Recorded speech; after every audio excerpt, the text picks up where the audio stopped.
আচ্ছা, আপনিও কি ভাবছেন যে বাড়ির ইন্টেরিয়র করতে গেলে লাখ লাখ টাকা লাগে? সেই দিন আর নেই ভাই। আজ আমি সচিন আপনাদের দেখাবো কিভাবে পকেটের মাত্র 20 থেকে 30 হাজার টাকা খরচ করে আপনার সাধারণ ঘরটাকেও একদম রাজকীয় হোটেলের মতন সাজিয়ে তুলবেন। ভিডিওটি শেষ পর্যন্ত দেখুন, কারণ শেষে একটা সিক্রেট টিপস আছে।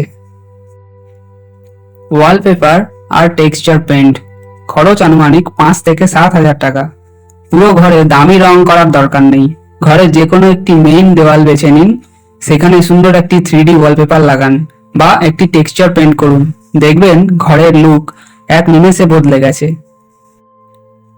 লাইটিং এর কারসাজি, খরচ আনুমানিক 3 থেকে 5 হাজার টাকা। ঘরকে দামি দেখাতে লাইটের জুড়ি নেই, সাদা টিউবলাইট কমিয়ে ওয়ার্ম হোয়াইট বা একটু হলদেটে শেডের স্পটলাইট আর দেওয়ালের কোণে একটি ফ্লোর ল্যাম্প লাগান। দেখবেন ঘরটা কি শান্ত আর সুন্দর লাগে। পিভিসি বা ডব্লিউপিসি প্যানেল, খরচ আনুমানিক 8 থেকে 10 হাজার টাকা।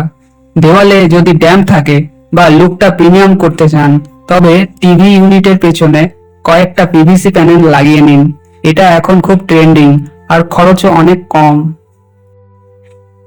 ইনডোর প্ল্যান্ট আর পর্দা, খরচ আনুমানিক 2 থেকে 4 হাজার টাকা। ঘরের কোণে কয়েকটা মানি প্ল্যান্ট বা স্নেক প্ল্যান্ট রাখুন, আর জানলার পর্দার রডটা একটু সিলিং এর কাছ থেকে লাগান, যাতে পর্দাটা নিচ পর্যন্ত ঝুলে থাকে। এতে ঘরটা অনেক বড় আর রাজকীয় লাগে। অনেকেই ভুলভাল জিনিস কিনে টাকা নষ্ট করেন। আমি আপনাদের বলবো, দামি সোফা না কিনে সাধারণ সোফায় ভালো কুশন কভার ব্যবহার করুন। বুদ্ধি খাটালে কম টাকাতেও সেরা লুক পাওয়া যায়। কেমন লাগলো আইডিয়াগুলো? আপনি যদি আপনার বাড়ির জন্য এরকম সাশ্রয়ী বাজেট প্ল্যান বা ড্রয়িং করাতে চান, তবে সরাসরি আমাদের অফিসে চলে আসুন অথবা স্ক্রিনে দেওয়া নম্বরে ফোন করুন। আমরা আপনার স্বপ্ন পূরণ করব আপনারই বাজেটে।